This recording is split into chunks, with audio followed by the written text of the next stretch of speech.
Programa Sociedade Solidária, hoje num ambiente muito especial, o Centro Cultural Africano, para falar a respeito de uma importante ação que está sendo realizada para resgatar e valorizar a herança cultural da população africana para a formação da identidade brasileira. O Brasil, ele é formado por várias etnias e a história da África, ligada ao nosso continente, tem também uma participação muito especial. O nosso país tem também uma dívida histórica muito profunda com os povos de origem de matriz africana. E por isso, na edição de hoje, a gente conversa sobre esse tema, com destaque para a Lei 10.639, que traz uma importante modificação no campo educacional do Brasil. Nós estamos com o Dr. Ivan da Silva Poli, ele é mestrando em Pedagogia pela Universidade de São Paulo e vai compartilhar com a gente a sua experiência e também a sua história ligada ao resgate da cultura iorubá no país.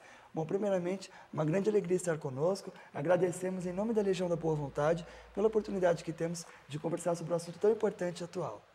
Eu que agradeço, né? Agradeço primeiramente a todos, vocês aí da LBV, e gostaria de iniciar falando que a Lei 10.639 é uma vitória.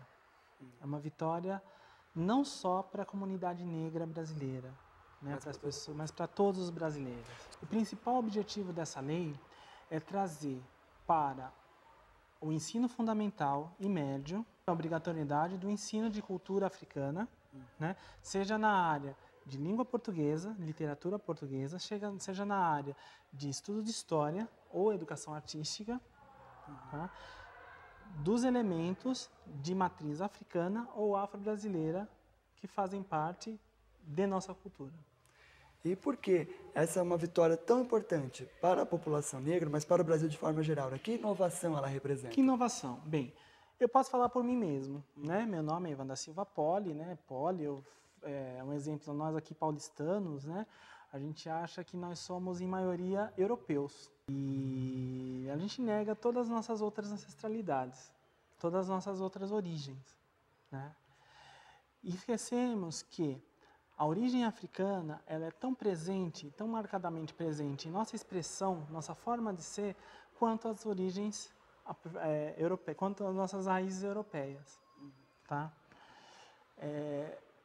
A gente, quando isso se deve muito pelo que a gente tem na nossa escola, pelo que a gente tem na nossa formação, que a gente, quando vai estudar história, a gente não, parece que a África é um continente que não existe. Isso o senhor fala até, por exemplo, naqueles conteúdos que durante muito tempo nortearam a elaboração dos livros didáticos, a formação dos professores. Para você fazer uma ideia, na própria nossa formação acadêmica, a gente não estuda o herói negro, a gente não estuda nada sobre a África, a gente não tem, eu tenho na graduação, de todas as disciplinas, uma disciplina optativa se destinava ao estudo da África, da literatura africana de língua portuguesa.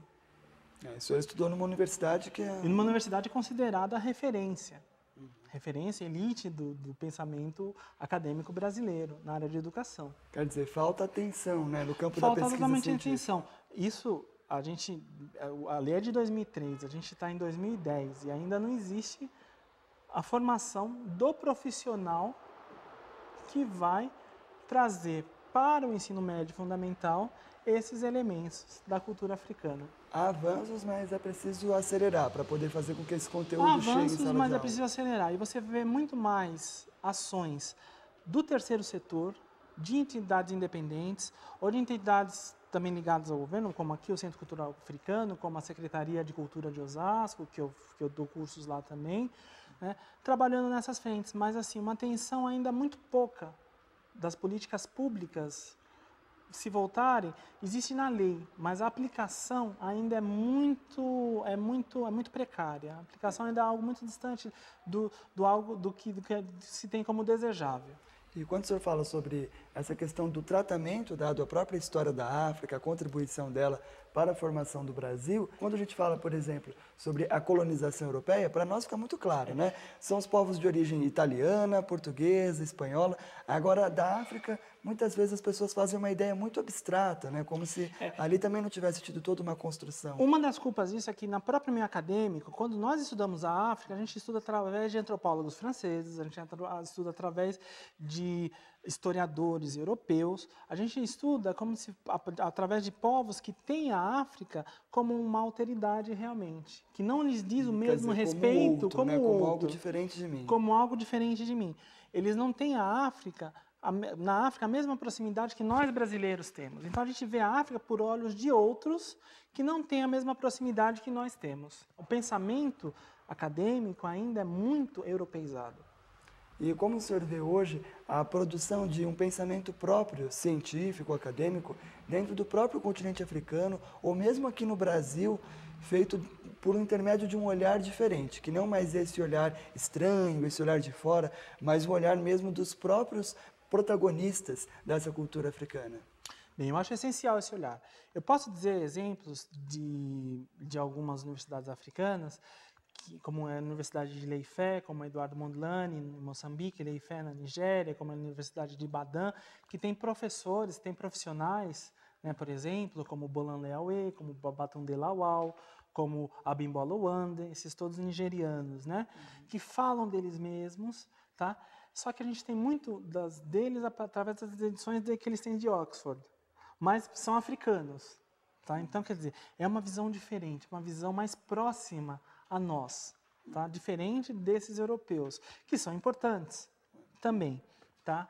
Mas muita coisa na África também é feita sobre esse olhar europeizado, então você tem que saber selecionar.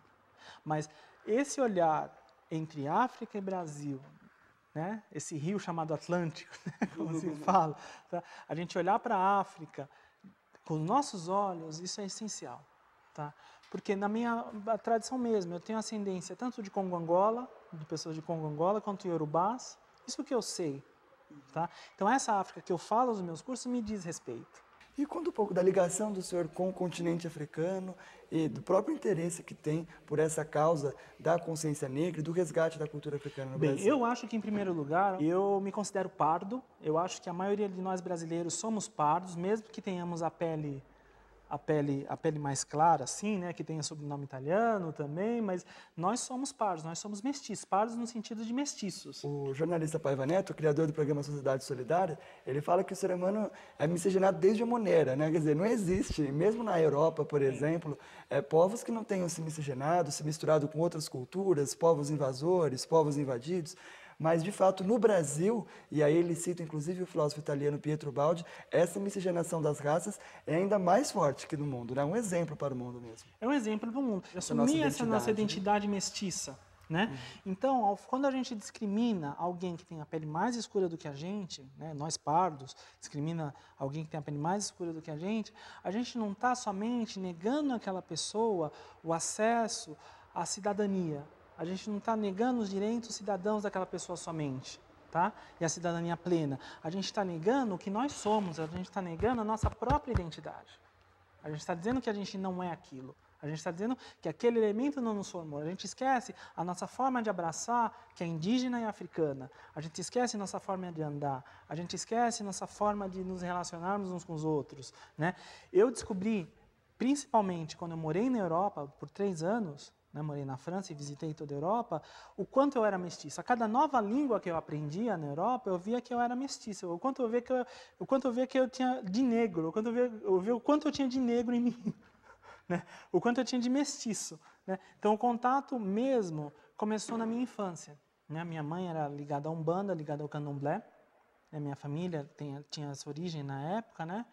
E minha avó é negra. Minha avó tem a pele negra, a mãe da minha mãe é negra, minha mãe é mestiça, minha tia é negra, então, quer dizer, meus primos são todos negros, então tinha esse contato desde ali. Você é um autêntico brasileiro, né? Como autêntico todos nós, brasileiro, como todos nós, né? Eu tenho 12 misturas na minha origem. Uau! Que eu sei. Já fez o levantamento. Que já fiz o levantamento. Se eu fizer uma teste de DNA, eu vou ter mais. Mas, assim, essa origem africana começa na família e vai se desenvolvendo depois com as minhas viagens. Logo mais a gente continua a falar sobre esse tema e destaca a importância também de ter esse olhar mais aprofundado sobre a cultura africana, inclusive como um exercício de promover a intolerância e combater também o preconceito, a discriminação que ainda existem no nosso país. O programa Sociedade Solidária hoje entrevista o mestrando em Pedagogia pela Universidade de São Paulo, Ivan da Silva Poli, compartilhando conosco hoje a sua experiência de vida. A gente já volta.